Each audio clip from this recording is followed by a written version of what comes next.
आयुक्तालय कॉलेज शिक्षा राजस्थान के इस प्लेटफॉर्म ज्ञान सुधा सक्सेस साथी में आपका एक बार फिर से स्वागत है। आज हम करते हैं जैम के क्वेश्चंस जो कि केमिस्ट्री सब्जेक्ट्स से रिलेटेड हैं और इसमें हम करेंगे रिएक्शन मैकेनिज्म वाले क्वेश्चंस के एमसीक्यूज़ का सॉल्यूशन। सबसे पहला क्वेश्चन जो आपके स्क्रीन पे है उसमें ये पूछा गया है कि the correct order of the boiling points of the compounds is, कि जो दिए गए यौगिक हैं ये सारे और इसमें 4 ऑप्शंस दिए हुए हैं, 4 सीक्वेंस दिए हुए हैं, इनमें से बॉइलिंग पॉइंट का सीक्वेंस या क्रम कौन सा है। देखिए, boiling point increases with the atomic weight.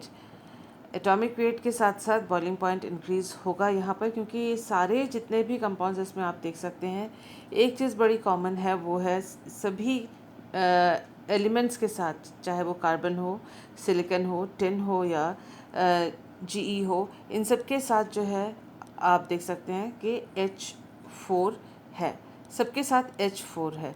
तो ये तो कॉमन सिचुएशन हुई। तो अब इसमें जो बॉइलिंग पॉइंट होगा उसका क्रम एटॉमिक वेट के से निर्धारित होगा। अगर एटॉमिक वेट ज़्यादा है तो फिर बॉइलिंग पॉइंट भी ज़्यादा होगा। इसलिए सीक्वेंस, क्योंकि एटॉमिक वेट का ये है SN, GE, SI और C, जो ये है उसी सीक्वेंस में ये क्रम होगा। सबसे ज़्यादा एटॉमिक वेट, सबसे ज़्यादा बॉइलिंग पॉइंट। तो जो ये ऑप्शन है डी, वो करेक्ट ऑप्शन है। आइए देखते हैं नेक्स्ट क्वेश्चन। नेक्स्ट क्वेश्चन एक नंबर का है और इसमें दिया हुआ है, in the following Latimer diagram the species that undergoes disproportionation reaction is. तो ये हमें लैटिमर डायग्राम का सीक्वेंस दिया हुआ है। ये अधिकतर जो राजस्थान के सिलेबस हैं उसमें सेकेंड ईयर में इनऑर्गेनिक में ये क्वेश्चन है। आप देख सकते हैं कि जो एक स्पीशीज़ से दूसरे स्पीशीज़ में कन्वर्ट होने के लिए जो पोटेंशियल है, इलेक्ट्रोड पोटेंशियल, वो इसके ऊपर दिया हुआ है। तो अगर देखिए, if the potential to the right of the species is more than the potential on the left, it will disproportionate. तो हर एक आप अगर यहाँ से चलते हैं और यहाँ तक चलते हैं, यहाँ से लेकर यहाँ तक, तो आप देखें कि जो पहली वैल्यू लिखी है +5.6, उससे थोड़ा घट के ये है, रिड्यूस हो रही है वैल्यू ये, फिर यहाँ ये बढ़ गई है, फिर दोबारा देखिए घट गई है और घटी है और घटी है। तो ये घटते हुए क्रम में है। लेकिन यदि किसी भी स्पीशीज़ के राइट हैंड साइड में potential to the right of the species, यानी दाईं ओर, देखिए ये 0.93 है, उसका वैल्यू जो है वो अधिक है, और लेफ़्ट की और बाईं ओर जो है उसका वैल्यू कम है। ये वैल्यू कम है और ये ज़्यादा है। जिस भी स्पीशीज़ का इस तरह से होगा कि उसके दाईं ओर वैल्यू ज़्यादा है और बाईं ओर वैल्यू कम है, वो वाला जो स्पीशीज़ होगा वो डिसप्रपोर्शनेट होगा। तो यहाँ पर जो है MnO4 3- इसका आंसर है, क्योंकि इसी के राइट हैंड साइड में वैल्यू ज़्यादा है और लेफ्ट हैंड साइड में इलेक्ट्रोड पोटेंशियल की वैल्यू कम है। तो इस प्रकार से आप इस आंसर को बड़े आसानी से इस ट्रिक के द्वारा हल कर सकते हैं। आइए देखते हैं नेक्स्ट क्वेश्चन। नेक्स्ट क्वेश्चन में पूछा हुआ है, in the following sequence of reaction the overall yield of O is. अब O जो है ऑक्सीजन नहीं है यहाँ पर। O का मतलब है जैसे L, M, N, O, ये 4 तरह के यौगिक हैं, और जब L से M में जाते हैं, L से M बनाते हैं, तो लब्धि आती है M की 92%। जब M से N बनाते हैं तो N की लब्धि आती है 78%, और जब हम N से O बनाते हैं तो उसकी लब्धि आती है या ईल्ड आती है 85%। तो ये पूछा गया है कि ये जो O कंपाउंड है उसकी टोटल ईल्ड क्या होगी। ये 4 ऑप्शंस दिए हुए हैं। इसको करने का सबसे इजी तरीका है, जो शॉर्टकट है, वो ये है कि 92 को आप जो पहला परसेंटेज है उसको एज सच लिख लीजिए, और जो बाकी परसेंटेजेस हैं वो डिवाइडेड बाय 100, यानी इसको अगर 100 से डिवाइड करें तो या 1 के परसेंट में लें तो 0.78 आएगा, ये 100 से डिवाइड करें तो 0.85 आएगा। इस तरह से आप जितने भी वैल्यूज़ हैं, पहले वैल्यू को होल लिखकर 92 का 92 ही लिखकर और बाकियों को पॉइंट्स में इस तरह से लिख के मल्टीप्लाई कर लें तो आपको आंसर मिल जाएगा। ये 60.99 इस केस में आंसर आएगा, तो उसको होल्ड करेंगे तो आ जाएगा 61। तो इस तरह से आप इस तरीके से आप इस आंसर को निकाल सकते हैं बड़ी आसानी से। इसमें आप ध्यान दें कि आगे जितनी भी सीक्वेंस होती है, अगर आगे आगे आगे ये चलता भी चला जाता है तो जितने भी वैल्यूज़ हैं उनको इस प्रकार से मल्टीप्लाई करते हुए लिखते चले जाते हैं और अंत में आपका आंसर उनको मल्टीप्लिकेशन के बाद जो आता है वो करेक्ट आंसर होता। आइए देखते हैं नेक्स्ट क्वेश्चन। देखिए नेक्स्ट क्वेश्चन जो आपकी स्क्रीन पे है, the correct order of rate of solvolysis for the following compounds. Solvolysis पूछा है, ये ऑर्गेनिक कंपाउंड्स हैं। तो सॉल्वोलाइसिस पूछा है, उसका मतलब SN1 रिएक्शन है, उसका मतलब आयोनाइजेशन हो रहा है और आयोनाइजेशन हो रहा है अपने आप और इसमें बनेगा कैटायनिक इंटरमीडिएट। तो ये 3 ऑप्शंस दिए हुए हैं, उनमें से कौन सा सबसे आसानी से हो सकता है। हम इन तीनों के आयनाइजेशन के बाद हम देख रहे हैं कि ये 3 स्पीशीज़ हमें प्राप्त होते हैं। तो अगर ये जो नंबर 2 का आयनाइजेशन करें तो इस तरह से ट्रोपाइलियम आयन हमें मिलेगा। हमें मालूम है ट्रोपाइलियम आयन में आप देख सकते हैं कि ये जो Br माइनस अगर इसमें से निकल गया, Br माइनस इसमें से निकला, इसमें से निकला और इसमें से निकला, तभी जाके आयनाइजेशन होगा या सॉल्वोलाइसिस होगा। तो सेकेंड वाले में ट्रोपाइलियम आयन मिलेगा जो कि सबसे स्टेबल है। देखिए 1 2 3 4 5 6 6 पाई इलेक्ट्रॉन इसके अंदर हैं, समतलीय है, इसके अंदर रेजोनेंस हो सकता है, तो ये एरोमेटिक रिंग है और इसके ये अनुनादी संरचनाएं आगे से आगे और भी बन सकती हैं। इसी तरह से ये जो इसका आयनाइजेशन होगा तो हमें ये बेंजाइल जो है कैटायन मिलेगा और इसमें भी 6 पाई इलेक्ट्रॉन्स देखिए रिंग के अंदर हैं, 3 पाई बंद हैं, 3 पाई बॉन्ड्स और 6 इलेक्ट्रॉन उसका मतलब होता है। तो इसमें ये भी प्लानर स्ट्रक्चर है और इसके अंदर भी रेजोनेंस हो सकता है। रेजोनेंस के द्वारा जो है ये जो प्लस चार्ज है वो रिंग में भी रेजोनेट हो सकता है, डिलोकलाइज हो सकता है। लेकिन जैसे ही ये रिंग में जाएगा ये प्लस चार्ज, जैसा कि यहाँ दिखाया हुआ है, इस रिंग की जो एरोमेटिकता है वो ख़त्म होती है, एरोमेटिसिटी लॉस होता है। तो इस वजह से इसका स्थायित्व ज़्यादा है क्योंकि इसमें एरोमेटिसिटी मेंटेन रहती है। 6 पाई इलेक्ट्रॉन्स जो है रिंग में रहेगा, यहाँ पर 6 पाई इलेक्ट्रॉन रिंग में नहीं रहेगा अगर इसका रेजोनेटिंग स्ट्रक्चर बनता है तो इसीलिए इसका स्थायित्व ज़्यादा होगा इसका पहले वाले से, इससे इसका स्थायित्व जो है वो कम होगा। लास्ट वाला जो हम एग्जांपल यहाँ पर देख रहे हैं, इसके अंदर जो आयनाइजेशन के बाद इंटरमीडिएट बनेगा, मध्यवर्ती बनेगा, वह उसमें 4 पाई इलेक्ट्रॉन्स होंगे, 4 पाई इलेक्ट्रॉन्स होंगे क्योंकि 2 पाई बॉन्ड्स हैं, 2 पाई बंद हैं। हालांकि ये भी संरचना जो है समतलीय है, क्लोज रिंग वलय संरचना है, लेकिन ये एंटी एरोमेटिक है क्योंकि यह 4 पाई इलेक्ट्रॉन इसके अंदर है और हकल रूल को फॉलो नहीं कर रहा है। ये दोनों जो आयंस है वो हकल रूल को फॉलो कर रहे हैं। तो ये एंटी एरोमेटिक है जो कि स्थायी नहीं होगा, ये सबसे अधिक स्थायी होगा, एरोमेटिक है, ये भी स्थायी होगा लेकिन इसका स्थायित्व उससे कम होगा। उसका मतलब 2 का रेट जो ये तो 2 से आया है तो 2 का रेट सबसे हाईएस्ट होगा। तो 2 इसमें है, इसमें नहीं है, क्रॉस हो गया, इसमें नहीं है, क्रॉस हो गया। आप बी में देखिए 2 है इसके अंदर और इसमें भी 2 है, लेकिन सेकंड नंबर उससे 2 के बाद किसका रेट सबसे ज़्यादा होगा, वो है 3 का। तो ये देखिए ये 3 यहाँ पर है, इसमें नहीं है, तो ये भी क्रॉस हो गया। तो correct answer is option D. इस प्रकार से इस क्वेश्चन का हमने हल निकाला। आइए देखते हैं नेक्स्ट। बहुत ईजी क्वेश्चन है ये। देखिए catalytic hydrogenation of the following compound produces saturated hydrocarbons. उसका जो स्टीरियो आइसोमर फॉर्म्ड कौन कौन से हैं। एक स्टीरियो आइसोमर बनेगा कि 2 बनेगा कि 3 बनेगा कि 4 स्टीरियो आइसोमर बनेगा। तो इसमें इसको देखकर आप परेशान मत होइएगा। जब भी इस तरह के रिएक्शन के क्वेश्चंस आते हैं तब आप ध्यान से अगर कूल हेड रखकर, कूल माइंड रखकर आप अगर सॉल्व करते हैं तो देखिएगा काफ़ी आसान है। हाइड्रोजनेशन इसका किया, कैटालाइटिक हाइड्रोजनेशन, 2 डबल बॉन्ड है, दोनों के दोनों में वो सैचुरेटेड बॉन्ड में परिवर्तित हो गए, यानी sp3 हाइब्रिडाइज्ड कार्बन में, यानी यहाँ पे भी एक हाइड्रोजन लगा, यहाँ पर एक हाइड्रोजन लगा, यहाँ हाइड्रोजन लगा, यहाँ पर हाइड्रोजन लगा। ये ध्यान देने वाली बात है कि जो यहाँ पर पहले से भी एक हाइड्रोजन था जो कि लिखा नहीं गया है। कुल मिला के इस कार्बन पर 2 हाइड्रोजन होंगे, इस कार्बन पर 1 हाइड्रोजन होगा, इस पर 2 हाइड्रोजन होंगे, इस पर एक और हाइड्रोजन होगा, और इस पर एक और हाइड्रोजन, इस 2 हाइड्रोजन कुल मिलाकर होंगे। तो sp3 में सारे कार्बन जब ये परिवर्तित हो गए तो ये हमें प्रोडक्ट मिला है। आप देख सकते हैं कि यहाँ पहले डबल बॉन्ड था और इस प्रकार से यहाँ 2 हाइड्रोजन है, यहाँ 2 हाइड्रोजन है, यहाँ 2 हाइड्रोजन है, और इन कार्बन पर एक एक हाइड्रोजन है, तब जाके ये संतृप्त या सैचुरेटेड कंपाउंड में परिवर्तित हुआ कैटालाइटिक हाइड्रोजनेशन से। अब जहाँ ये मैंने एस्ट्रिस्क मार्क कर रखा है, स्टार का निशान मार्क कर रखा है, इन कार्बन को देखिए, ये अब हो गए हैं कायरल कार्बन। कायरल कार्बन, इनमें 4 अलग अलग समूह जुड़े हुए हैं।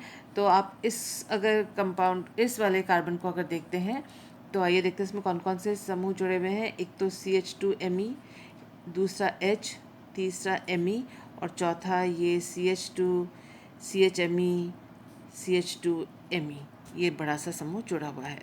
तो इसी प्रकार से इस वाले कार्बन को भी अगर हम देखें तो ये भी आप देख सकते हैं कि सेम यहाँ जैसे HMe, CH2Me, और ये बड़ा सा कंपाउंड, उसका मतलब जो 2 कायरल कंपाउंड हैं उसको अगर कायरल एटम्स हैं उसको अगर हम पूरे मॉलिक्यूल को इस प्रकार से लिखते हैं तो बहुत ज़्यादा क्लियर हो जाएगा। आप देखें कि ये यहाँ से सिमेट्रिकल कार्बन, सिमेट्रिकल मॉलिक्यूल है, और इसमें जो 2 कायरल कार्बन हैं वो एक समान है। इसमें भी CH2Me, देखिए CH2Me, ये दूसरे सब 2 जो ग्रुप्स हैं वो CHMe, यहाँ पर भी 2 ग्रुप्स CHMe, सेम सेम। और जो लास्ट ग्रुप है इस वाले कार्बन के लिए, कायरल कार्बन के लिए, CH2, CHMe, CH2Me, और सेम टू सेम अगर उसके लिए बोलें तो ये भी इसके लिए अगर बोलें तो ये होगा CH2, CHMe, CH2Me। तो कुल मिला के चारों जो ग्रुप्स है इस पे और इस पे एक दूसरे के बराबर हैं, और ये मॉलिक्यूल जो है यहाँ से सिमेट्रिकल हाफ दो बराबर हिस्से में परिवर्तित हो सकता है, बांटा जा सकता है। और अगर हमने यहाँ पर एक मिरर रखा, एक दर्पण रखा, तो एक हिस्सा, ये हिस्सा इस हिस्से का प्रतिबिंब रूप है। अब इसमें हम निकालते हैं कि किस तरह से आइसोमर्स निकालें। देखिए, if n is equal to number of chiral carbon atoms, यहाँ कायरल कार्बन एटम्स कितने हैं, एसिमेट्रिकल या असममित कायरल कार्बन कितने हैं, 2, ये 2।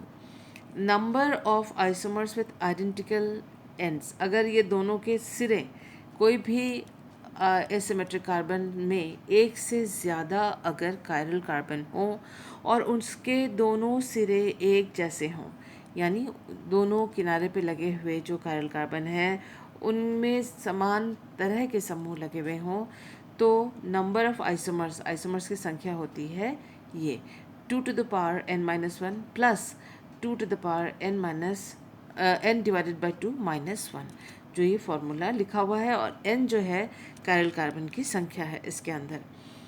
यदि n इज इक्वल टू 2 हमने लिखा है तो इसको पूरे को अगर हम सॉल्व करेंगे तो हमारे पास आएगा 3। और इसमें आप देखिए कि इसमें जो n-1 है, 2 to the power n-1, ये देता है इनैंशियोमर्स की संख्या। ये देखिए D और L पेयर मिलेगा, 2 इनैंशियोमर होंगे। और जो इसमें 2 to the power n-2 -1 है वो देता है मीज़ोफॉर्म की संख्या, तो मीज़ोफॉर्म इसके अंदर 1 है। तो हमें सिर्फ ये देखना था कि किस प्रकार का कंपाउंड है, कायरल कार्बन है, कितने कायरल कार्बन हैं, और उनके सिरे अगर समान हैं तो वो हमने इसमें फार्मूला लगाया, और इस तरह से हमने फार्मूला लगा कर ही आंसर निकाल लिया। ये जो मैंने बना के आपको दिया है वो सिर्फ आपको समझाने के लिए दिया है। इतना सारा जो स्ट्रक्चर है आपको सिर्फ इसमें से ये स्ट्रक्चर बनाना था, फिर इसमें फॉर्मूला ये वाला लगाना था, और उससे आपको ये आंसर मिलना था आसानी से। So it is quite simple. आइए देखते हैं नेक्स्ट क्वेश्चन ये भी बहुत आसान सा क्वेश्चन है और 1 मार्क का क्वेश्चन है। इसमें पूछा गया है the maximum number of dipeptides that would be obtained by the reaction of phenyl alanine with leucine.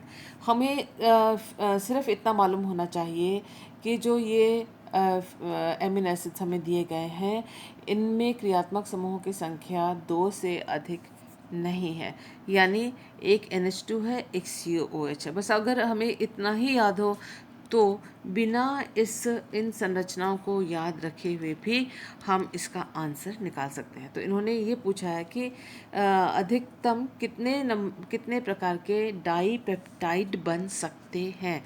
यानी हमें ये मालूम है कि एमिनो एसिड्स हैं ये दोनों, और ये इनमें एक COOH ग्रुप होता है और एक NH2 ग्रुप होता है, और COOH ग्रुप और NH2 ग्रुप आपस में मिलकर एमाइडो ग्रुप बनाते हैं।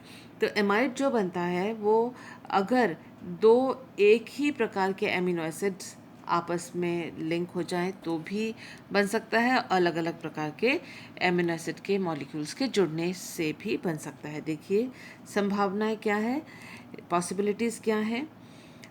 ये AA1 या अगर कोई भी एमिनो एसिड जिसको हमने नंबर 1 दिया हो, एमिनो एसिड नंबर 1 का NH2 इधर है, COOH इधर है, एमिनो एसिड नंबर 2 का जो एमिनो ग्रुप है वह एमिनो एसिड A1 के NH2 COOH ग्रुप के साथ वो रिएक्ट कर रहा है। देखिए एमिनो एसिड AA1 उसका COOH ग्रुप एमिनो एसिड 2 के NH2 ग्रुप के साथ मिलकर रिएक्ट करके पेप्टाइड लिंक, एमिडो लिंक बना सकता है।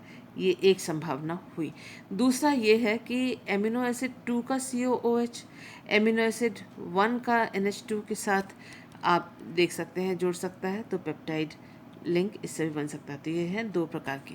तीसरा प्रकार का क्या हो सकता है, थर्ड टाइप हो सकता है कि एक ही प्रकार के एमिनो एसिड के जो COOH और NH2 हैं उनके 2 अलग अलग मॉलिक्यूल्स आपस में जुड़ के एमिडो लिंक बना सकते हैं। देखिए एमिनो एसिड AA1 दोनों तरफ हैं, एक का COOH दूसरे के NH2 के साथ रिएक्ट करके पेप्टाइड लिंकेज बना सकता है।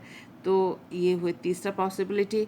और चौथी पॉसिबिलिटी जो है, चौथी संभावना है कि एमिनो एसिड AA2 का ही दूसरा मॉलिक्यूल AA2 यानी एमिनो एसिड नंबर 2, एक का COOH दूसरे का NH2 आपस में मिलकर पेप्टाइड लिंकेज बना सकता है। देखिए यहाँ हमने इन दोनों की संरचना का कोई यूज़ नहीं किया है, हमें सिर्फ इतना मालूम होना चाहिए कि इनके पास एक COOH ग्रुप है, एक NH2 ग्रुप है, और टायरोसिन जैसा कि जिसमें 2 से अधिक जो क्रियात्मक समूह हैं ऐसे वाले जो एमिनो एसिड है वो नहीं होने चाहिए।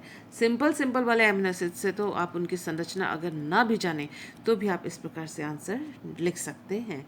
यहाँ आपकी जानकारी के लिए फिनाइल एलानीन के और ल्यूसीन का स्ट्रक्चर सिर्फ दी हुई है, लेकिन आपको इसका इस्तेमाल नहीं करके भी आप इसका आंसर निकाल सकते हैं। ये बात तो तब हुई जब हमने जो नेचुरली अकरिंग प्राकृतिक रूप से L आइसोमर एमिनो एसिड का होता है उसको अगर ध्यान में रखा तो ये हो गए 4 तरह के, और अगर उसी तरह से अगर D ने भी आपस में बनाया तो वो 4 और ये 4 8 प्रकार के हो सकते हैं।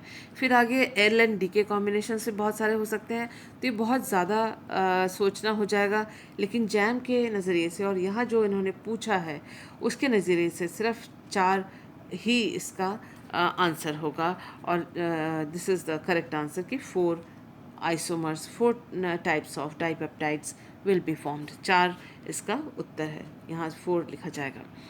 So the next question on the screen यहाँ पूछा हुआ है कि 2 मार्क्स का क्वेश्चन है, among the following number of aromatic compounds.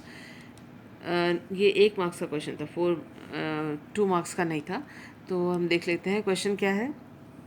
Question उन्होंने पूछा है ये 1 2 3 4 5 एग्जाम्पल्स दिए हुए हैं और पूछा है कि एरोमेटिक कौन से हैं। इस तरह के क्वेश्चन जैम में काफ़ी आते हैं, आप इसका प्रैक्टिस कीजिएगा, ध्यान रखिएगा। एरोमेटिक होने के लिए एक तो हकल्स रूल जैसे 4n+2 पाई इलेक्ट्रॉन्स का होना ज़रूरी है। एरोमेटिक होने के लिए संरचना को प्लानर या समतलीय होना ज़रूरी है, और इसके अंदर अगर संरचना प्लानर नहीं हुई तो फिर रेजोनेंस नहीं होगा। यानी रेजोनेंस का होना या अनुनाद का होना ज़रूरी है। तो 4n+2 पाई इलेक्ट्रॉन्स, संरचना प्लानर होनी चाहिए और रेजोनेंस संभव होना चाहिए। ये सारी अगर बातें हैं तो वो कंपाउंड एरोमेटिक होगा। इस बात का आप ध्यान में रखना। आइए देखते हैं कि इसमें से कौन कौन से एरोमेटिक हैं।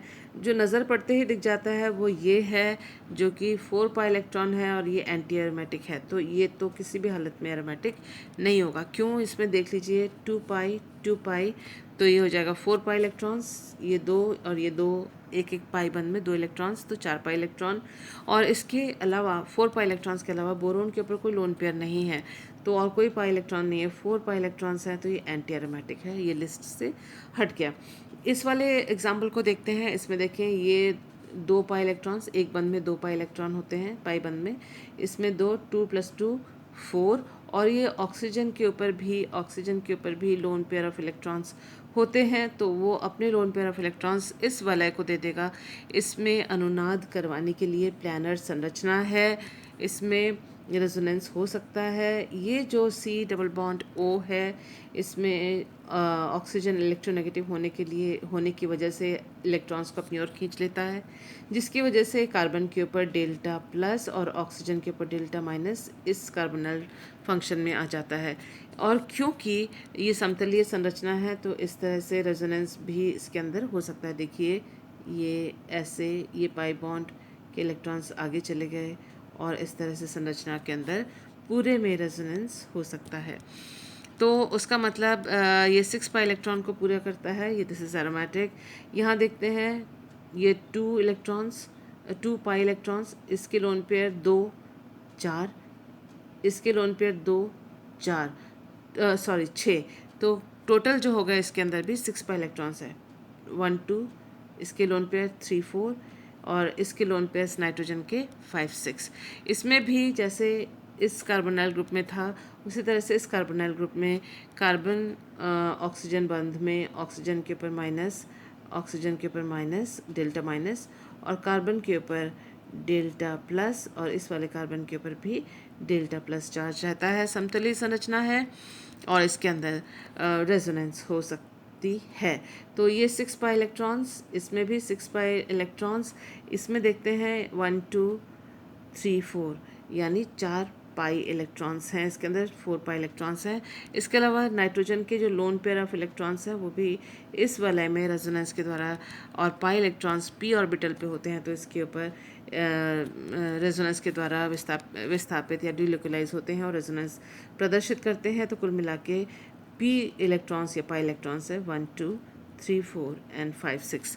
इस तरह से अगर आप इस नाइट्रोजन को न गिनना चाहें, इस वाले नाइट्रोजन के लोन पेयर को गिनना चाहें, तो भी 6 पाई इलेक्ट्रॉन्स इसके अंदर हैं, तो ये एरोमेटिक है। तो ये एरोमेटिक, ये भी एरोमेटिक। सल्फर के ऊपर भी लोन पेयर ऑफ इलेक्ट्रॉन्स होते हैं, वह अपने लोन पेयर ऑफ इलेक्ट्रॉन को अनुनाद के लिए और एरोमेटिकता के लिए वलय को दे देता है। तो 1 2 3 4, और इस सल्फर के lone pair 5 6, total 6 pi electrons और रेजोनेंस। कुल मिला के इसमें सिर्फ एक नहीं है एरोमेटिक, बाकी ये चारों एरोमेटिक हैं। तो ये प्रैक्टिस में रखिएगा क्योंकि इस तरह के क्वेश्चन जैम में काफ़ी पूछे जाते हैं। नेक्स्ट क्वेश्चन हम कर रहे हैं रिएक्शन मैकेनिज्म के ऊपर है, और इसमें इन्होंने पूछा हुआ है, ये हमको कंपाउंड दिया हुआ है और इन्होंने 2 रिएक्शंस इसमें दिए हुए हैं, एक तो ओजोनोलाइसिस और उसके बाद एक्वस NaOH के साथ इसका रिएक्शन, और पूछा है कि जो ये R उत्पाद प्राप्त होगा वो क्या होगा। देखिए जैसे ही हमें डबल बॉन्ड वाला कंपाउंड मिलता है और हमें मिलता है ओजोनोलाइसिस, तो सबसे पहली चीज़ जो होती है वो ये कि डबल बॉन्ड जो है वो टूट जाएगा, और जहाँ पर भी डबल बॉन्ड हो, जैसे ये डबल बॉन्ड हो, ओजोनोलाइसिस करते हैं तो ये टूट जाता है। ये कार्बन और कार्बन के बीच में डबल बॉन्ड है, ये टूट जाएगा ये डबल बॉन्ड, और उसकी जगह carbon C double bond O, और इस वाले कार्बन के लिए भी C डबल बॉन्ड O, यानी वो जो डबल बॉन्ड है उसको तोड़कर आप उसकी जगह लिखेंगे C डबल बॉन्ड O, और इस कार्बन के लिए भी डबल बॉन्ड O। ये आपको मालूम होना चाहिए। मैं और अच्छी तरह से लिख देती हूँ। जहाँ पर भी C डबल बॉन्ड C है ओजोनोलाइसिस के द्वारा वो टूट जाएगा और उसकी जगह आप लिखेंगे C और C, दोनों का डबल बॉन्ड उसी जगह पे रहेगा, लेकिन उस डबल बॉन्ड को तोड़ते हुए बीच में इसका भी ऑक्सीजन और इसका भी ऑक्सीजन साथ में लगा देंगे।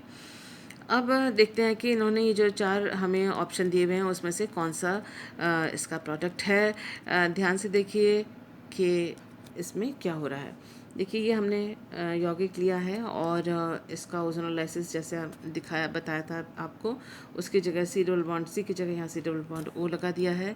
और क्योंकि बाद में NaOH है, NaOH एक बेस है तो हमें मालूम है कि जो कार्बोनाइल ग्रुप है वो प्रबल इलेक्ट्रॉन आकर्षी हैं, उनसे जुड़े हुए जो अल्फ़ा कार्बन होते हैं वहाँ पर इलेक्ट्रॉन की कमी हो जाती है। और क्योंकि कार्बोनाइल कार्बन जो इलेक्ट्रॉन आकर्षी है, और यहाँ जो कार्बन के ऊपर जितने भी हाइड्रोजन्स होते हैं, H होते हैं जितने भी, ये H और इसके साथ जो H, इन अल्फ़ा पोजीशन पे जितने भी हाइड्रोजन हैं वो अम्लीय हो जाते हैं, यानी क्षार के द्वारा उनका निष्कासन किया जा सकता है, क्योंकि ये कार्बन हाइड्रोजन बंध जो हैं वो दुर्बल हो जाते हैं, तो एसिडिक हाइड्रोजन कहलाते हैं। तो इसमें देखिए आप एक और चीज़ देखना है कि इस मॉलिक्यूल को अगर हम सीधे सीधे इस लाइन पर अगर बांटें तो 1/2 is the identical of the second half, तो एक हिस्सा दूसरे हिस्से के बराबर है। ये सममित जो सिमेट्रिक मॉलिक्यूल है, यानी ये अल्फ़ा अल्फ़ा बराबर है, अल्फ़ा डैश बराबर है। तो उसका मतलब 2 संभावनाएं हैं कि या तो प्रोटॉन यहाँ से निकले या तो प्रोटॉन यहाँ से निकले। हम देखते हैं दोनों में से प्रोटॉन में से कौन सा ज़्यादा स्थायी होगा मध्यवर्ती, तो वही रिएक्शन आगे जाके उत्पाद देगी। वो रूट, 2 रूट हो सकते हैं, एक अल्फ़ा डैश वाला रूट हमने यहाँ से लिया और यहाँ तक पहुँचे, दूसरा अल्फ़ा वाला रूट है जो यहाँ से लेकर हम यहाँ तक प्रोडक्ट तक पहुँचे। अब पहले देख लेते हैं अल्फ़ा डैश वाला रूट हम क्यों नहीं लेंगे, उसका कारण समझ लेते हैं। अगर यहाँ से एक प्रोटॉन निकलता है इस NaOH के द्वारा, क्योंकि प्रोटॉन अम्लीय है, कार्बन हाइड्रोजन बॉन्ड वीक है, तो यहाँ आ जाएगा माइनस चार्ज कार्बन के ऊपर। ये जो C माइनस बना वो नाभिक से नहीं आक्रमण करेगा इस वाले कार्बोनाइल पे। आप ये कह सकते हैं साथ वाले पे क्यों नहीं। देखिए साथ वाले पे करने से दो एकदम निकटवर्ती जो कार्बन है उस पर वो आक्रमण नहीं कर सकता, क्योंकि दो कार्बन का कोई रिंग नहीं बन सकता। यहाँ पर वो स्टीरियोकेमिकली संभव यहाँ नहीं है अटैक, तो जो है यहाँ पर अटैक संभव है। और इस पे और इन दोनों का अगर अटैक इस पर होता है, सीधे सीधे लाइन मैंने यहाँ पर बना दिया है ताकि समझने में आसानी हो। आप काउंट कीजिए कि ये 4 सदस्य वलय हो जाएगा इन दोनों के अटैक की वजह से, और जो दूसरा बचेगा वो है 7 सदस्यीय वलय बचेगा। देखिए यहाँ 4 सदस्यीय वलय छोटा है और ये स्ट्रेन रिंग सिस्टम है। दूसरी तरफ देखते हैं क्या इससे बेहतर सिचुएशन हो सकती है। अगर वो बेहतर है तो वह होगी, यहाँ बनेगा 5 सदस्य और 6 सदस्यीय वलय, जो कि 4 से ज़्यादा स्थायी है, इसलिए जो मॉलिक्यूल है 4 सदस्यीय वलय वाली इंटरमीडिएट संरचना नहीं बनाएगा, तो ये वाला रूट नहीं लिया जाएगा इस रिएक्शन के द्वारा। यहाँ से रिएक्शन इस तरह से नहीं होगी, क्योंकि स्टेरियोकेमिकल जो है ये अनस्टेबल ज़्यादा है और ये स्टेबल ज़्यादा है। तो यहाँ देखते हैं कि अल्फ़ा कार्बन से अगर हाइड्रोजन जाता है NaOH के द्वारा, तो यहाँ पर माइनस चार्ज बना, इसने इस वाले कार्बन पर आक्रमण किया, न्यूक्लियोफिलिक अटैक। तो ये 5 सदस्य सीधे मैंने यहाँ बना दिया है ताकि समझने में आसान हो। और आप देख सकते हैं कि इसको गिने तो 6 सदस्यीय वलय है, ये 5 सदस्यीय वलय है। 6 सदस्यीय क्यों है वो भी आप देख लें, 1 2 3 4 5 और 6। ये 5 सदस्य इसलिए है कि 1 2 3 4 और 5, तो 5 सदस्य वलय और 6 सदस्य वलय more stable intermediate than this is less stable, this is more stable.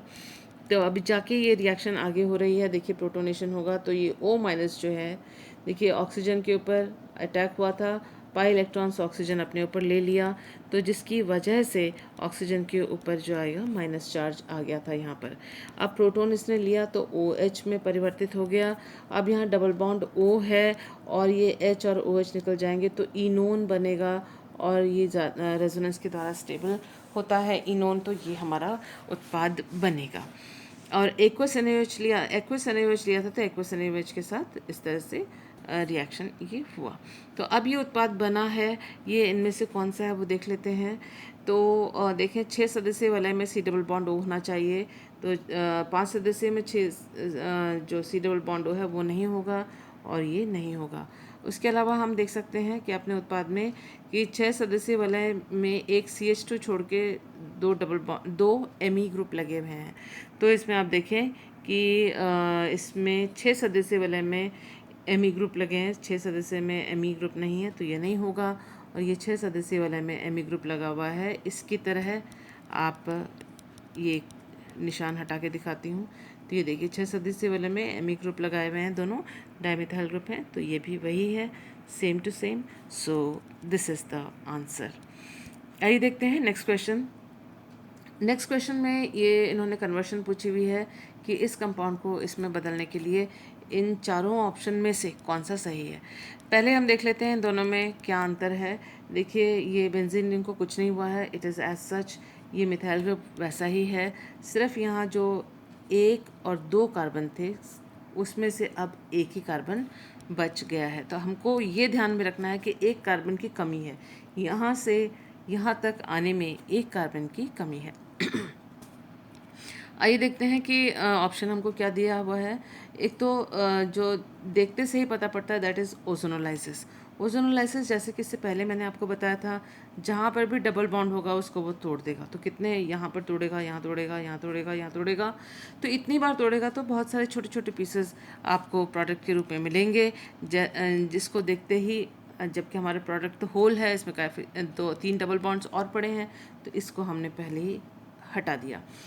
अब हमारे पास आ रहा है कि हाइड्रोबोरेशन, ऑक्सीडेशन और उसके बाद जोन्स ऑक्सीडेशन। देखिए हाइड्रोबोरेशन करेंगे तो उसमें कार्बन का कोई लॉस नहीं होता है, और आप H2O2 से रिएक्शन करवाते हैं तो OH मान लो यहाँ पर लग गया, रिडक्शन के बाद ये पूरा डबल बॉन्ड हट जाता है। जोन्स रिडक्शन कराएंगे तो यहाँ पर कीटोन आएगा, लेकिन कोई कार्बन का लॉस नहीं होगा, यानी कार्बन घटेगा नहीं, कार्बन टूट के हटेगा नहीं, जबकि यहाँ पर तो एक कार्बन यहाँ पर कम है इसकी तुलना में। तो उसका मतलब ये वाला ऑप्शन भी हमारा क्रॉस, ये हमारा क्रॉस। उसके बाद है Wacker's oxidation followed by haloform reaction. तो हैलोफॉर्म रिएक्शन हमें मालूम है कि हैलोफॉर्म रिएक्शन तभी होगा, कब होगा, C++O CH3। तो इस तरह से अगर कोई हिस्सा है तो हैलोफॉर्म रिएक्शन उसमें होता है। तो और इसके अंदर ये जो CC बॉन्ड है वो टूटता है, और जो CH3 वाला हिस्सा है वो भी निकल जाता है। तो एक कार्बन की कमी होती है। अगर ये बात है तो एक जो संभावना है वो सिर्फ जो सेकंड चॉइस दी हुई है हमारे पास वैकर ऑक्सीडेशन की, वो दिखाई पड़ती है। और ये क्रॉस हमने बता दिया था, ये दोनों ऑप्शन क्रॉस हो गए। ऑक्सीमर्क्यूरेशन डीमर्क्यूरेशन में क्या होता है कि मर्क्यूरिक एसिटेट के साथ रिएक्शन हुआ और डबल बॉन्ड के साथ यहाँ पर एसिटेट बन जाता है मरकरी का, उसमें भी कार्बन कार्बन बंध कोई टूटता नहीं है। और उसके बाद अगर जोन्स ऑक्सीडेशन हुआ तो भी कार्बन की संख्या घटती नहीं है। तो उसका मतलब संभावना सिर्फ एक ही की है, वो है Wacker oxidation followed by haloform reaction. अगर आपको ये समझ में नहीं आ रही हो तो आइए एक बार हम इस पूरे प्रोसेस को देख लें।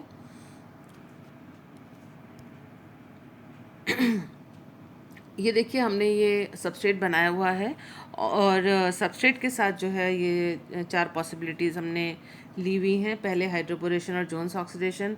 हाइड्रोबोरेशन से अल्काइल बोरेन मिलेगा H2O2 से, और एल्कली मीडियम में अगर इसका रिएक्शन करवाते हैं तो इस तरह से अल्कोहल मिलता है। अल्कोहल का जोन्स ऑक्सीडेशन करेंगे तो एल्डिहाइड मिलेगा। लेकिन आप किसी भी हालत में, या कार्बोक्सिलिक एसिड भी मिले, किसी भी हालत में जितने भी कार्बन हैं यहाँ पर उतने ही कार्बन यहाँ रहेंगे, ऑक्सीडेशन से कोई कार्बन घटेगा नहीं। वैकर्स ऑक्सीडेशन देन हैलोफॉर्म करते हैं, उसका यहाँ पर हमने बताया हुआ, देखिए यहाँ C डबल बॉन्ड O और यहाँ है CH3।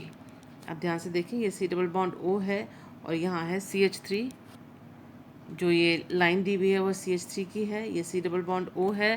तो इस तरह से कीटोन बना, उसका जब हैलोफॉर्म किया तो ये हेलो फॉर्म बना है और रिएक्शन हेलो फॉर्म रिएक्शन किया है, हेलो फॉर्म बना है और COOH यहाँ पर आया है। यानी इस मेन मॉलिक्यूल में एक कार्बन की कमी हुई है जो कि हेलो फॉर्म के रूप में बाहर निकल गया है, निष्कासित हुआ है। तो ये आंसर सही था। और उसके बाद ऑक्सीमर्क्यूरेशन और जोन्स रिडक्शन और जोन्स ऑक्सीडेशन अगर किया है, ऑक्सीमर्क्यूरेशन से इस तरह का मर्क्यूरिक एसिटेट हमको उत्पाद मिलेगा। और फिर उसका अगर वाटर के साथ रिएक्शन कराया तो यहाँ पर हमें जो है ये OH में परिवर्तित हो जाएगा ये एसिटेट। और फिर आप आगे देख सकते हैं कि NaOH के साथ अगर करें तो चलो हाइड्रोलाइज हो गया और OH मिला, यहाँ secondary hydroxyl group Jones oxidation करेंगे तो फिर ये इस तरह से कार्बोनाइल यौगिक मिलेगा।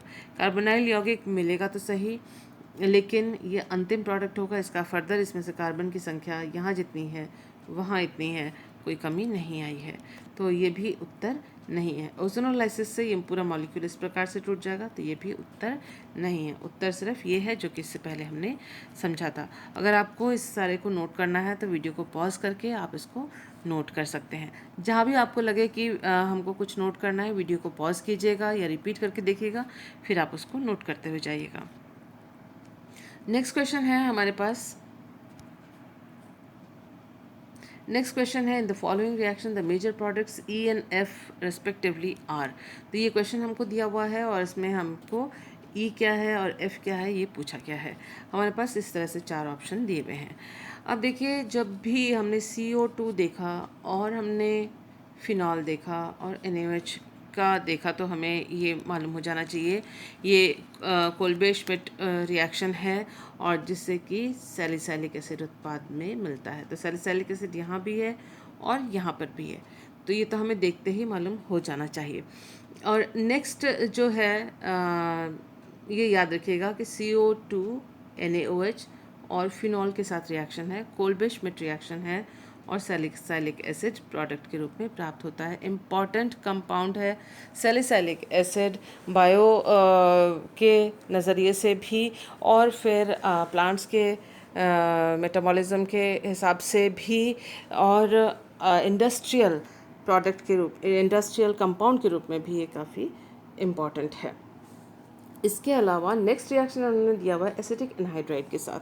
एसिटिक एनहाइड्राइड हो और इस तरह से OH ग्रुप हो तो उसका एसिटाइलेशन होगा।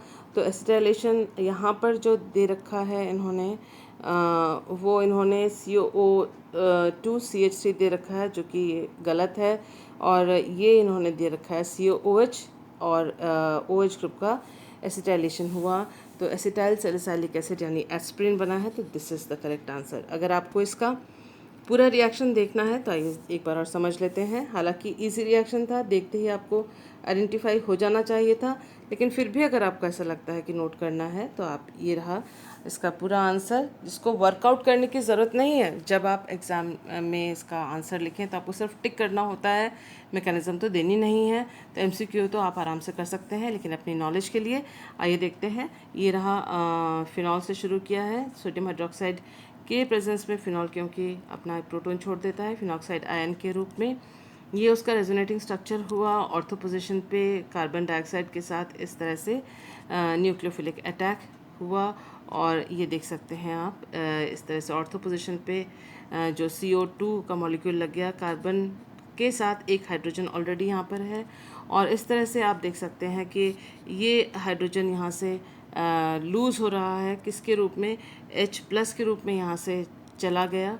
और यहाँ ऑक्सीजन ने क्योंकि इस पाई बॉन्ड के इलेक्ट्रॉन्स अपनी ओर वापस ले लिए तो O- के रूप में हो जाएगा। तो यही जो H+ है इस O- के साथ जुड़ के OH दोबारा उसने बना दिया। कार्बोक्सिलेट आयन है ये, एसिडिफिकेशन हुआ तो COOH के रूप में बदल गया। तो ये है पहला स्टेप जो दिया हुआ था NaOH के साथ CO2 के साथ रिएक्शन फिनॉल का। उसके बाद फिर नेक्स्ट जो रिएक्शन बताया था उन्होंने एसिटिक एनहाइड्राइड के साथ, और उसका देखिए एसिटाइलेशन हुआ है OH ग्रुप का और ये एसिटाइल सैलिसिलिक एसिड जिसको आप एस्पिरिन के नाम से जानते हैं वो प्रोडक्ट मिला है। तो this was the right answer. तो हमारा आंसर था कि एक ये और एक ये यौगिक, जो कि ऑप्शन नंबर D था। इससे पहले वाली स्लाइड में हमने उसको देखा था। तो this is an important compound and this is also an important compound. इसके बारे में अक्सर पूछा जाता है एग्जामिनेशंस में। आइए देखते हैं नेक्स्ट क्वेश्चन। ये हमारे पास एक और कंपाउंड दिया हुआ है और इसमें इन्होंने रिएक्शन बोला हुआ है कि देखिए this is alpha carbon alpha hello ketone है ये, और आप देख सकते हैं इसका सोडियम मिथॉक्साइड के साथ और एसिड और देन पॉलीफॉस्फोरिक एसिड। तो यहाँ तो डिहाइड्रेशन के लिए है, और ये जो हिस्सा है और ये जो कंपाउंड है, इन दोनों को देखते ही आपको मालूम होना चाहिए कि ये फेवरस की रिएक्शन है। तो आइए देखते हैं कि किस प्रकार से इसको हम अप्लाई करके आंसर तक पहुंचते हैं। आंसर ये है, किस तरह से आप अंदाज़ा लगा सकते हैं। देखिए ये जो चारों ऑप्शंस हैं, इन चारों ऑप्शन में जो बेंजीन रिंग है उसमें कोई चेंज नहीं है। This ring is here. फ़र्क जो इन सब में है वो है कि 5 मेंबर रिंग इसके साथ बना हुआ है। तो ये जो लास्ट है ऑप्शन पॉलीफॉस्फोरिक एसिड का, जिसकी वजह से ये डिहाइड्रेशन हुआ है, फेवरस के रिएक्शन में इस तरह से 5 सदस्यीय वलय बनने की कोई बात नहीं होती। तो उसके फेवरस के रीअरेंज में रिएक्शन में क्या होता है आइए देखते हैं। और एक तो उसके बाद यहाँ जो COOH बनेगा, उस COH एक साइड में बनेगा, उसके साथ COH के साथ यहाँ पर जो है इस हाइड्रोजन के साथ डिहाइड्रेशन होगा पॉलीफॉस्फोरिक एसिड के द्वारा। और जो ये मिथाइल ग्रुप है, ये जो मिथाइल ग्रुप है उसका भी ब्रेकेज यहाँ से नहीं होगा इस पूरे रिएक्शन के दौरान। तो उसका मतलब आप देखें कि इसमें ब्रेकेज नहीं हो रहा है और इसमें ब्रेकेज नहीं हो रहा है। जो C कार्बन के साथ मिथाइल, इस हिस्से में कोई चेंज नहीं आना चाहिए। अगर ये बात है तो ये ऑप्शन ये है इनमें से कि ये है कि ये है। तो ये देख लेते हैं हम रिएक्शन मैकेनिज्म के द्वारा। देखिए फेवरस की रिएक्शन अल्फ़ा हेलोकीटोन में क्लोरो या ब्रोमो वो कन्वर्ट होते हैं कार्बोक्सिलिक एसिड में, और कार्बोक्सिलिक एसिड के डेरिवेटिव में in the presence of a base, polyphosphoric acid से डिहाइड्रेशन। तो ये हमारा मॉलिक्यूल था अल्फ़ा हेलोकीटोन। सोडियम हाइड्रोक्साइड की उपस्थिति में हमें मालूम है कि यहाँ जो हाइड्रोजन है, जो कि फॉर्मूले में दिखाया नहीं गया है, लेकिन ये जो H है इट इज़ देयर। तो ये एसिडिक H है, बेस की प्रेजेंस में निकल गया तो C- हो गया। और जो हेलो है, ब्रोमो है, वो इलेक्ट्रोनेगेटिव है तो अपने इलेक्ट्रॉन्स लेके जाना चाहेगा Br- के रूप में, और उसको मदद की इसने इंट्रामोलिकुलर SN2 रिएक्शन, इसी मॉलिक्यूल के अंदर ही, एक ही मॉलिक्यूल के अंदर ही SN2 रिएक्शन हो गया। तो इसने पीछे से इसको धक्का मारा, ये अपना लेके आराम से इलेक्ट्रॉन पेयर निकल गया। तो Br- निकल गया, एक 3 सदस्यीय वलय बना। ये C+O, ये रहा C+O, और ये जो CH2 था वो यहाँ CH2 है। तो आप देखें कि जो कार्बन जिस पर मिथाइल ग्रुप लगा हुआ है उस पर कोई आँच, कोई चेंज इसके अंदर नहीं हुआ है। उसके बाद जो ये 3 सदस्यीय वलय बना है मिथॉक्साइड आयन की उपस्थिति में, देखिए मिथॉक्साइड आयन की उपस्थिति में ये इस तरह से चेंज आया है, आप देख सकते हैं। और ये जो OMe ग्रुप जो है वो यहाँ जाके जुड़ता है, इस जगह पे जुड़ता है, क्योंकि इस कार्बन पे जुड़ता है, क्योंकि कार्बन डबल बॉन्ड ऑक्सीजन के इलेक्ट्रॉन्स, ऑक्सीजन क्योंकि इलेक्ट्रोनेगेटिव है इसलिए उसने अपनी ओर ले लिए तो O- के रूप में परिवर्तित हो गया। और ये इस कार्बन पर इलेक्ट्रॉन्स की कमी हो गई तो मिथॉक्साइड आयन अपने इलेक्ट्रॉन्स लेकर उसने यहाँ पर कार्बन ऑक्सीजन बॉन्ड बनाया। अब ऑक्सीजन ने अपने इलेक्ट्रॉन पेयर्स दोबारा C+O को दे दिया और ये वाला बॉन्ड ब्रेक हो जाता है। ये बॉन्ड ब्रेक होते ही आप देखिए ये जो CH2 है वो ये रहा, ये बॉन्ड टूट गया तो यहाँ पर हो जाएगा C+O, और ये बॉन्ड टूट गया तो C+O हुआ है। ये OMe यहाँ लगा हुआ होता, OMe, यहाँ पर OH की जगह OMe आप लिखें, और जैसे ही H3O+ के साथ रिएक्शन होगा तो इस एस्टर का हाइड्रोलिसिस हो जाएगा तो ये COOH के रूप में परिवर्तित हो जाएगा। तो पहले तो एसिड हाइड्रोलिसिस से पहले यहाँ पर C डबल बॉन्ड OMe यानी COOMe यहाँ पर होता और H3O प्लस के साथ फिर हाइड्रोलिसिस हो गया, COOH में परिवर्तित हो गया और फॉस्फोरिक एसिड पॉलीफॉस्फोरिक एसिड के प्रेजेंस में इस ऑर्थो पोजीशन से एक हाइड्रोजन लेकर यहाँ डिहाइड्रेशन हुआ और साइक्लाइजेशन हुआ, चक्रीयकरण हुआ।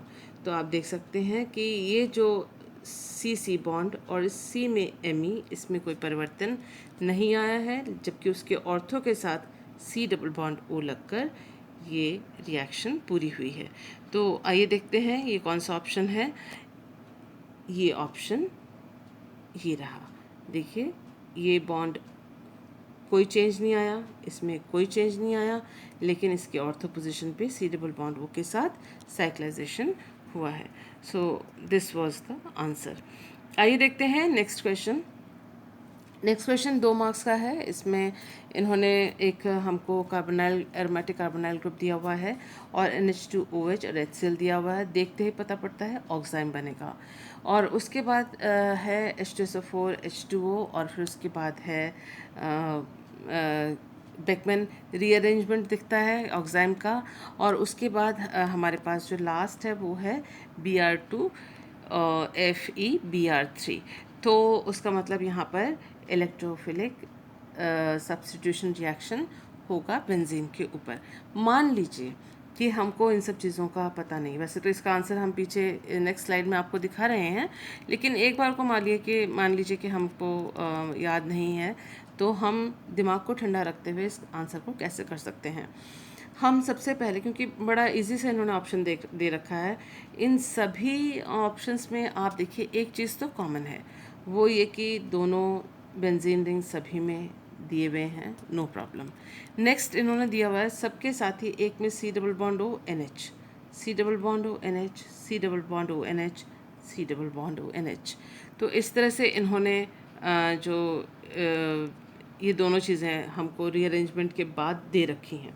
यहाँ तक कैसे पहुँचे, अगर मान लो 1% अगर हमें याद भी नहीं रहे तो भी काम चल जाएगा। तो ये पोर्शन और ये सारा पोर्शन सारों में कॉमन है। फ़र्क क्या है? फ़र्क देखते हैं कि इसमें NH के साथ वाली रिंग में, एरोमेटिक रिंग में मेटा पर Br है, ठीक। यहाँ पर है CO वाली रिंग में मेटा पर Br है, यानी इन सभी में Br ब्रोमो की जो पोजीशन है वो अलग अलग है। अब हमको ये तो मालूम है कि लास्ट जो सबसे इजी रिएक्शन है इसके अंदर वो electrophilic substitution reaction of halogen है, वो भी बेंजीन रिंग के ऊपर। तो इलेक्ट्रोफाइल कहाँ आक्रमण करेगा? इलेक्ट्रोफाइल वहाँ आक्रमण करेगा जहाँ इलेक्ट्रॉन की अधिकता हो। अब हम देखते हैं इन दोनों ग्रुप्स को। इन दोनों ग्रुप्स में CO ग्रुप जो है इलेक्ट्रॉन को अपनी ओर खींचता है। उसका मतलब जहाँ से CO ग्रुप लगा हुआ है बेंजीन रिंग में इलेक्ट्रॉन की कमी होगी, बेंजीन रिंग में इलेक्ट्रॉन की कमी होगी, बेंजीन रिंग में इलेक्ट्रॉन की कमी होगी, बेंजीन रिंग में इलेक्ट्रॉन की कमी होगी, जिस साइड में बेंजीन रिंग और CO वाले ग्रुप हैं। अब आप देखें कि इनमें से जब इलेक्ट्रॉन की कमी हो तो Br+ वहाँ नहीं जाएगा। तो यहाँ आप देख सकते हैं कि इसमें Br+ गया हुआ है जहाँ इलेक्ट्रॉन की कमी है, तो ये ऑप्शन नहीं है। यहाँ पर Br वहाँ गया हुआ है जहाँ पर इलेक्ट्रॉन की कमी है, तो ये ऑप्शन नहीं है। बचे हैं ये वाले 2 ऑप्शंस। इसमें उस जगह पे बेंजीन रिंग जुड़ा हुआ है जहाँ पर ये जो NH है, NH अपने इलेक्ट्रॉन्स देगा और बेंजीन इसके ऊपर लोन पेयर ऑफ इलेक्ट्रॉन्स होते हैं, अनुनाद के द्वारा इलेक्ट्रॉन्स देगा और बेंजीन रिंग को इलेक्ट्रॉन देगा। तो बेंजीन रिंग पर माइनस चार्ज रहेगा अनुनाद के द्वारा। तो अगर माइनस चार्ज है तो Br+ वहाँ के जुड़ेगा। तो Br+ जो यहाँ के जुड़ा, या तो इस जगह पे जुड़े या यहाँ पर जुड़े। तो इन दोनों ऑप्शंस को हम देख लेते हैं कि इन दोनों ऑप्शंस को देखेंगे तो नाइट्रोजन के साथ ये पैरा पोजीशन पे है, ये नाइट्रोजन के साथ मेटा पोजीशन पे है। हमें मालूम है जो NH ग्रुप है जिसके ऊपर लोन पेयर है वो एक्टिवेटिंग यानी सक्रियनकारी है और ऑर्थोपैरा दिष्टकारी या ऑर्थोपैरा डायरेक्टिव इन्फ्लुएंस उसका होता है। यानी अगर ब्रोमो आके जुड़ेगा भी तो वो मेटा पे तो नहीं जुड़ेगा, वो ऑर्थो पे जुड़ेगा, सॉरी या पैरा पे जुड़ेगा, जैसा कि यहाँ पर दिखाया हुआ है। तो आइए इस स्लाइड को मैं साफ करके आपको दोबारा दिखा दूँ।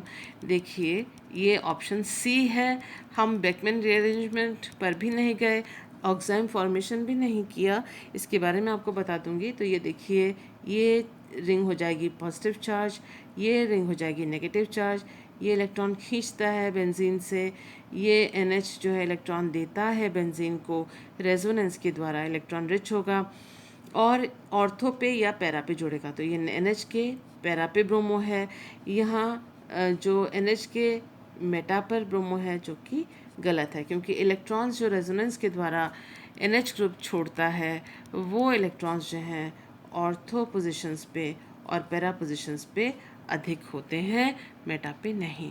तो इस तरह से हम देख रहे हैं कि इसका जो ऑप्शन है आंसर सी है। अगर आपको इसका पूरा मैकेनिज़्म देखना हो तो हम नेक्स्ट स्लाइड पे चलते हैं। ये देखिए बेकमैन रीअरेंजमेंट, आप याद करने के लिए इसको कर सकते हैं या वीडियो को पॉज करते हुए इसको नोट डाउन कर सकते हैं। पहले ऑक्साइम बनेगा, ऑक्साइम का जो रीअरेंजमेंट होगा और रीअरेंजमेंट होकर वो इस तरह से जो कंपाउंड अपने को देगा और उसका फिर हम इलेक्ट्रोफिलिक सब्स्टिट्यूशन करेंगे तो यूँ हमको प्रोडक्ट मिलेगा, जो कि हमने इससे पहले देखा था। क्योंकि हमने देखा है कि NH ग्रुप का +M प्रभाव है और CO ग्रुप का -M प्रभाव है, और इलेक्ट्रोफिलिक सब्स्टिट्यूशन हो रहा है तो नाइट्रोजन से जुड़े हुए ग्रुप पर ही इलेक्ट्रोफिलिक सब्स्टिट्यूशन होगा। ये देखिए पहले स्टेप में NH2OH के साथ C डबल बॉन्ड O के साथ ऑक्साइम बना, और ऑक्साइम बनने के बाद यहाँ से लेके शुरू हुआ यहाँ तक जो हिस्सा है वो सारा बेकमैन रीअरेंजमेंट का हिस्सा है। उसके बाद आप देख सकते हैं कि H2SO4 की प्रेजेंस में प्रोटोनेशन हुआ और वो OH ग्रुप का, तो H2O यहाँ से निकल गया। इसके इलेक्ट्रॉन को कंपनसेट करने के लिए यहाँ से बॉन्ड टूटा है कार्बन के साथ, और ये जो रिंग है वहाँ जाके शिफ्ट हुई है। आप देखिए नाइट्रोजन के ऊपर शिफ्ट हो गई ये वाली रिंग और कार्बन के ऊपर आ गया प्लस चार्ज, क्योंकि कार्बन पर इलेक्ट्रॉन की कमी हो गई है। H2O का जो वाटर ऑक्सीजन मॉलिक्यूल है वाटर का, वो इलेक्ट्रॉन रिच है, वो कार्बन के साथ जाके जुड़ेगा। यहाँ OH2 ऑक्सीजन के ऊपर आ गया प्लस चार्ज, एक प्रोटॉन लॉस होगा तो OH के रूप में परिवर्तित हो गया। फिर यहाँ पर इलेक्ट्रॉन डिस्प्लेसमेंट हुआ। आप देखिए OH बॉन्ड के इलेक्ट्रॉन्स जो हैं कार्बन और ऑक्सीजन के बीच में चले गए, तो ये बॉन्ड टूट गया और H+ के रूप में जो निकला यहाँ से, वो नाइट्रोजन से जाके जुड़ गया, क्योंकि नाइट्रोजन कार्बन के जो बॉन्ड इलेक्ट्रॉन्स हैं वो नाइट्रोजन पे जाके शिफ्ट हो जाते हैं, क्योंकि कार्बन और ऑक्सीजन के बीच में यहाँ नया डबल बॉन्ड बन रहा है। 5 बॉन्ड्स बन नहीं सकते कार्बन के ऊपर, तो ये वाला शिफ्ट हुआ नाइट्रोजन के ऊपर, और यहाँ से जो H+ जुड़ा छूटा था वो यहाँ जाके NH के साथ जुड़ गया। तो ये हमको बेकमैन रीअरेंजमेंट के बाद इस तरह से N सब्स्टिट्यूटेड एमाइड मिला एसिडिक कंडीशन में ऑक्साइम से। तो इस तरह से हम इस वाले प्रोडक्ट को इलेक्ट्रोफिलिक सब्स्टिट्यूशन के बाद प्राप्त कर सकते हैं। इस मैकेनिज़्म की जानने की ज़रूरत नहीं थी, बिना इसको जाने ही हमने उस रिएक्शन को सॉल्व कर दिया था, और वही होता है ट्रिक। आइए देखते हैं नेक्स्ट क्वेश्चन। बड़ा सिंपल सा क्वेश्चन है, इन्होंने पूछा हुआ है the number of reducing sugars among the following. तो नीचे कुछ शुगर दिए हुए हैं और पूछा है कितनी संख्या में इसमें रिड्यूसिंग शुगर है। देखिए रिड्यूसिंग शुगर जो होता है उसमें आपको ये ध्यान रखना है कि उसमें कार्बोनाइल ग्रुप हो या फिर कार्बोनाइल ग्रुप हो या फिर वो ग्लाइकोसाइडिक OH के रूप में हो, यानी वो मिथाइलेटेड वगैरह नहीं हो। तो हम पहले वाले कार्बोहाइड्रेट मॉलिक्यूल को देखते हैं। इसमें देखें जैसे सिंगल बॉन्ड ग्लाइकोसाइडिक OH के ग्लाइकोसाइडिक लिंक के साथ OH ग्रुप जुड़ा हुआ है, तो ये रिड्यूसिंग शुगर है। इसमें ये ग्लाइकोसाइडिक लिंक है लेकिन उसके साथ OH जो है वो मिथाइलेटेड है OMe के रूप में, तो फ्री नहीं है तो ओ एच ग्रुप फ्री नहीं है, तो ये रिड्यूसिंग शुगर नहीं है। इसमें देखते हैं कि ग्लाइकोसाइडिक लिंक है, इसमें CH2 जुड़ा हुआ है, ये देखिए आप, ये भी CH2 जुड़ा हुआ है, तो ये भी, ये जो OH है वो CH2OH है, ये भी CH2OH है, सीधे सीधे OH नहीं है, सीधा OH जुड़ा हुआ होना चाहिए, तो सीधे OH नहीं है यहाँ पर, तो इसका मतलब ये भी रिड्यूसिंग नहीं है। इस वाले को देखते हैं, C double bond O carbonyl group free दिख ही रहा है यहाँ पर, ये रिड्यूसिंग है, तो ये रिड्यूसिंग था। उसमें भी देखिए जो कार्बन के साथ सीधे OH जुड़ा हुआ है ग्लाइकोसाइडिक लिंक के साथ, तो ये यस रिड्यूसिंग है। यहाँ देखिए OMe के रूप में है ग्लाइकोसाइडिक लिंकेज के साथ, तो ये भी नहीं है। कितनी संख्या में है? 1, 2 एंड 3। तो ये 3 हैं जो रिड्यूसिंग शुगर हैं, जिनको इस तरह ये पिंक एरो से दिखाया गया है, तो answer is 3। Let's look into the next question. The following conversion is an example of, देखा है ये वाला एग्जाम्पल दिया हुआ है हमको, और हमसे पूछा है कि ये 4 ऑप्शंस दिए हुए हैं, इसमें से मल्टीपल आंसर था इसके अंदर, क्या क्या है इसके अंदर। देखिए ये भी एक ओपन चेन कंपाउंड है और ये भी एक ओपन चेन कंपाउंड है, हीट से हो रहा है, और चॉइस हमको दे रखी है ऑक्सीकोप रीअरेंजमेंट, क्लेजन रीअरेंजमेंट, सिग्माटॉपिक रीअरेंजमेंट और पेरिसाइक्लिक रिएक्शन। तो देखिए पेरिसाइक्लिक रिएक्शन ये भी है, ये भी है, ये भी है, तो एक तो पेरिसाइक्लिक रिएक्शन सारे के सारे ही हैं, तो पेरिसाइक्लिक रिएक्शन जो है ऑप्शन में तो होगा ही। अब दूसरी बात ये है कि ये कौन सा है, ऑक्सीकोप है क्या? ये ऑक्सीकोप नहीं है। क्यों? क्योंकि ऑक्सीकोप में OH ग्रुप एक होता है, टॉटोमेरिज्म से पहले भी होता है, टॉटोमेरिज्म के बाद C डबल बॉन्ड O होता है। तो यहाँ आप देखें कि ऑक्सीकोप के लिए जो ये OH ग्रुप है ना तो इधर की तरफ है ना तो उधर की तरफ है, क्योंकि पेरिसाइक्लिक रिएक्शंस अक्सर जो है फर्स्ट स्टेप में कई बार रिवर्सिबल होते हैं, तो आपको एक बार देख लेना है कि या तो ये OH इधर है या तो OH इधर है, नहीं है, तो दिस इज कोप ऑक्सीकोप रीअरेंजमेंट, जो कि ये एकदम ही नहीं है। तो पहला ऑप्शन इज क्रॉस, ये नहीं हो सकता, ये हो सकता है। अगर हम इसको देखें ध्यान से तो हम देखेंगे कि ये ईथर है। ईथर में भी कौन सा है? एलाइल विनाइल ईथर है, तो एलाइल विनाइल ईथर है ये, और इसका हीट से हमने इस कंपाउंड में कन्वर्ट किया है, जो कि एक कार्बोनाइल कंपाउंड है। तो ईथर को कार्बोनाइल कंपाउंड में कन्वर्ट किया है, और ये जो बॉन्ड है, CO बॉन्ड है, वो यहाँ से शिफ्ट होके यहाँ गया है, बस इतना सा चेंज हुआ है, यहाँ से टूट गया और यहाँ पहुँच गया। किस तरह से? वो ये वाला है, और इस रीअरेंजमेंट को कहते हैं Claisen rearrangement. Important name reaction है, और वो भी पेरिसाइक्लिक रिएक्शन में इम्पॉर्टेंट रिएक्शन है। पेरिसाइक्लिक रिएक्शन क्यों है? क्योंकि बंधों का टूटना और बनना इकट्ठे हो रहा है। यहाँ जो नंबरिंग मैंने दिखा रखी है वो IUPAC के नंबरिंग के हिसाब से नहीं है। ये नंबरिंग मैंने इसलिए दिखाई है ताकि आपको ये समझ में आए कि ये यहाँ से यहाँ शिफ्ट हुआ है तो किस प्रकार से। देखिए ये बंध टूट रहा है और यहाँ ये बंध टूट रहा है, यहाँ एक नया बॉन्ड बन रहा है। तो आप देख सकते हैं ये बॉन्ड टूट रहा है, ये टूट रहा है, ये बन रहा है, फिर ये टूट रहा है, बन रहा है, टूट रहा है, बन रहा है। इसी तरह से ये टूट रहा है, बन रहा है, ये तो हमने देखा। फिर ये टूट रहा है, यहाँ नया बन रहा है, ये शिफ्ट हो गया तो ये टूट रहा है, यहाँ एक नया पाई बॉन्ड बन रहा है। ध्यान से देखें तो ऑल्टरनेट बंध टूट रहे हैं और बन रहे हैं। जैसे ये यहाँ पर एक नया बंध बन रहा है, क्योंकि ये वाला टूट के ये जो 2 और 3 के बीच का जो पाई बंध है वो 1 और 2 के बीच में आके शिफ्ट हो रहा है। तो यहाँ से टूटा और यहाँ आके बना, यहाँ से टूटा, यहाँ आके बना, इस तरह से यहाँ आके बना, यहाँ टूटा। तो इस प्रकार से ये पूरा है, और इस तरह के बनने और टूटने जो इकट्ठे होता है उसको पेरिसाइक्लिक मैकेनिज्म के नाम से जाना जाता है।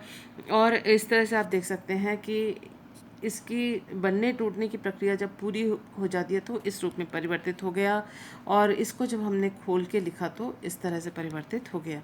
नंबरिंग लगाई हुई है ताकि आप पहचान कर सकें। ये ऑक्सीजन O1 दिया हुआ है, ये वाला जो मिथाइल ग्रुप वाले कार्बन है उसको 6 दिया हुआ है, देखिए यहाँ पर 6 लिखा हुआ है, और वो 6 ये रहा, वो 6 ये रहा, ये रहा, सॉरी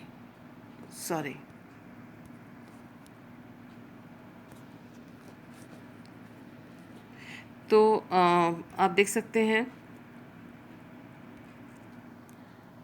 ये एक पेरिसाइक्लिक रिएक्शन हुआ है और इस तरह से ये प्रोडक्ट मिला है। तो हमारा आंसर क्या हुआ? हमारा आंसर ये हुआ कि ये क्लेजन रीअरेंजमेंट है, ये सिग्मा ट्रॉपिक रीअरेंजमेंट है और ये पेरिसाइक्लिक रिएक्शन है। सिग्मा ट्रॉपिक क्यों है?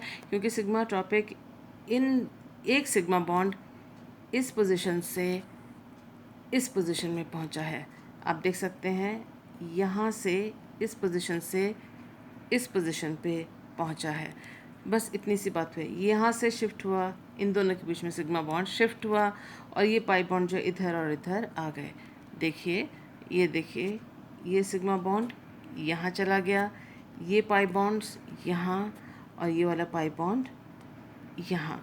तो इस तरह से जो शिफ्ट होता है सिग्मा बॉन्ड के शिफ्ट को पेरिसाइक्लिक रिएक्शन में सिग्मा ट्रॉपिक शिफ्ट कहते हैं। सिग्मा ट्रॉपिक रीअरेंजमेंट का एक खास नेम रिएक्शन है क्लेजन रीअरेंजमेंट। तो ये तीनों ऑप्शंस जो हैं वो आंसर में आपके आएंगे। हम नेक्स्ट क्वेश्चन कर रहे हैं, पूछा है incorrect statement among the following are. तो देखिए इन्होंने पूछा हुआ है कि 4n+, इससे पहले कि 4n+2 पाई साइक्लोएडिशन रिएक्शन, ये भी पेरिसाइक्लिक रिएक्शंस के ही उदाहरण हैं ये सारे 4+2 साइक्लोएडिशन रिएक्शन। और पूछा है कि वो लाइट में होता है। फिर 2+2 cycloaddition reaction photochemically, 4+2 cycloaddition reaction thermally allowed और ट्रांसॉइड डाइंस थ्रू डियल्स एल्डर रिएक्शन। ये सारे पेरिसाइक्लिक रिएक्शन के एग्जांपल्स हैं। साइक्लोएडिशन रिएक्शंस क्या होते हैं? देखिए डियल्स एल्डर रिएक्शन हम देखते हैं, ये डबल बॉन्ड डाइन है और इसके साथ एक डबल बॉन्ड जो डाइनोफाइल कहलाता है, ये साइक्लोएडिशन है। तो आप देख सकते हैं कि ये और ये। तो यहाँ पर कितने पाई इलेक्ट्रॉन्स हैं? 1 2 3 4। तो ये 4 पाई, यहाँ पर कितने पाई इलेक्ट्रॉन्स हैं? 2 पाई। तो ये 4 पाई और 2 पाई साइक्लोएडिशन का एक उदाहरण है डियल्स एल्डर रिएक्शन। इस डियल्स एल्डर रिएक्शन के दौरान क्या उत्पाद हमें प्राप्त होता है? इसका उत्पाद प्राप्त होता है साइक्लिक और इसमें डबल बॉन्ड यहाँ होगा। तो इस तरह का उत्पाद हमें प्राप्त होता है डियल्स एल्डर रिएक्शन से। अब आप देखें कि सिंगल बॉन्ड है, सिंगल बॉन्ड के एक ही तरफ दोनों डबल बॉन्ड्स होने चाहिए, इसे कहते हैं सिसॉइड फॉर्म। और यहाँ पर हमें इस ऑप्शन में क्या दिया हुआ है? चौथे ऑप्शन में हमको दिया हुआ है ट्रांसॉइड फॉर्म। तो ट्रांसॉइड फॉर्म यानी एक सिंगल बॉन्ड इधर, एक डबल बॉन्ड इधर और एक डबल बॉन्ड इधर। इसका इस डाइनोफाइल के साथ इस डाइन का रिएक्शन डियल्स एल्डर रिएक्शन में नहीं होगा। तो ये जो ऑप्शन है it is a wrong option. तो हमारे आंसर में डी तो शामिल है। तो साइक्लोएडिशन रिएक्शन है डियल्स एल्डर रिएक्शन। अब देख लेते हैं कि एक छोटा सा रूल जो आप अगर आप ध्यान में रखें तो आपके काफ़ी काम आसान हो जाएंगे कि पेरिसाइक्लिक रिएक्शन में अगर इवन इलेक्ट्रॉन पेयर हैं, इलेक्ट्रॉन पेयर क्या हैं? इवन हैं, तो वो फोटोकेमिकली अलाउड होंगे। और इलेक्ट्रॉन पेयर अगर ऑड हैं तो वो थर्मली अलाउड होंगे। अब इलेक्ट्रॉन पेयर कैसे गिनते हैं? ये 4 पाई + 2 पाई, कितने पाई इलेक्ट्रॉन्स हो गए? 6 पाई इलेक्ट्रॉन्स। कितने जोड़े हुए? 3 जोड़ा, 3 पेयर। तो 3 कितना है? ऑड है। 3 अगर ऑड है तो थर्मली अलाउड होना चाहिए। यहाँ क्या लिखा है? लाइट के प्रेजेंस में। तो उसका मतलब ए भी रॉन्ग है, डी रॉन्ग था, हमने पहले देख लिया था ट्रांस वाला। ये 2+2 कितना हुआ? यानी 4 पाई इलेक्ट्रॉन्स। 4 पाई इलेक्ट्रॉन्स कितने पेयर हुए? डिवाइडेड बाय 2 किया तो हमने 2 पेयर, 2 जोड़े हुए। तो दो क्या है? इवन है। इवन है तो क्या होगा? Photochemically allowed. तो इसके लिए क्या लिखा हुआ है? फोटोकेमिकली अलाउड, यानी बी राइट है। उसके बाद सी में पहुँचे, 4+2 क्या है? 6 में कितने जोड़े हुए? कितने पेयर ऑफ इलेक्ट्रॉन्स हुए? 3 पेयर इलेक्ट्रॉन हुए। 6 में 3 पेयर इलेक्ट्रॉन होते हैं, 6 में 3 पेयर इलेक्ट्रॉन होते हैं। 3 यानी ऑड, ऑड यानी थर्मली अलाउड। तो यहाँ पर क्या लिखा हुआ है? थर्मली अलाउड रिएक्शन है। तो इसका मतलब बी भी राइट है। हमें पूछा इनकरेक्ट कौन से हैं, गलत कौन से हैं। इनकरेक्ट यानी गलत। गलत कौन से हैं? गलत हैं, ए गलत है और डी गलत है। तो हमारा उत्तर है ए एंड डी। तो इस रूल को आप याद रखिएगा और इसका शॉर्ट फॉर्म इस तरह से है, याद रखिएगा। और डीएल सेल्डर रिएक्शन हमेशा सिसॉइड में होता है, ट्रांसॉइड में नहीं होता, ये याद रखिएगा। So with that we come to an end of this video. मुझे उम्मीद है कि आपको इसमें दी हुई सारी जानकारी समझ में आई होगी। अगर समझ में आई है तो लाइक ज़रूर कीजिए ताकि मुझे इनकरेजमेंट मिले कि आगे से आगे और इस तरह के वीडियोस आपके हेल्प के लिए बना सकूं। Thank you for being with me.